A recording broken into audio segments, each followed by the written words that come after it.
Well, earlier in the show, we talked about how anhydrous ammonia is used on farm fields to help Nebraska producers. And now our Common Ground volunteer is back with a recipe to share. Here's Taryn, along with Common Ground volunteer Megan Horak, with more. All right, thanks, John. Yes, it is the season for pumpkin. We have pumpkin coffee, pumpkin muffins, pumpkin pie, whatever you would like. You can get it in pumpkin. And so today you have a recipe that you found on Pinterest, Megan? Okay, tell us about it. It is called a no-bake marshmallow pumpkin pie, and it's super simple, so you can do it a day or two before your Thanksgiving gathering, and then you don't have to worry about getting up and making all the things in addition to everything else you have to do.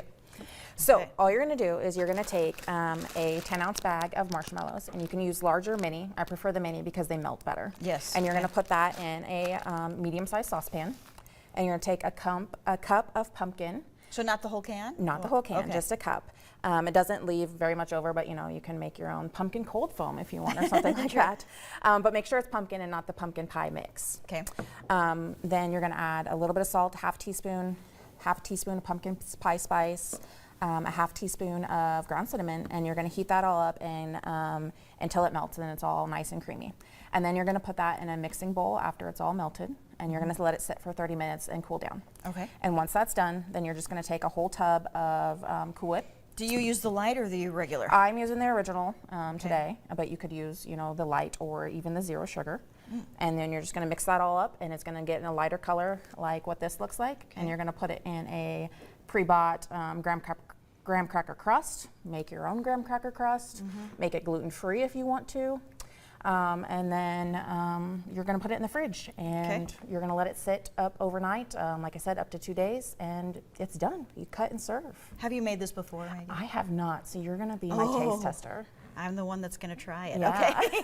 So you see the ingredients here on the screen. It looks pretty simple to make, really. Very. Because when you're in the heat of the moment, getting ready for Thanksgiving, you want something that's kind of easy and that you can make ahead. Yes. And it's nice when other people contribute to the Thanksgiving feast. I know that's what we do. Right. Everybody brings a dish, and so this would be a good one for you to bring for Thanksgiving. I'm going to give it a try now because I'm the first one to try it. All right. It's really good. Good. It's light. Yes, very light. A little bit different than your typical pumpkin pie. Exactly. It's so light. Yep. So if you like pumpkin, but not the heavy pumpkin pie, or you just want a little bit of dessert, there you go. No, this is a good one. I suggest you give it a try. It is on our Pure Nebraska Facebook page at the top of the page. I made sure to pin it, so it's easy to find. Thank you, Megan.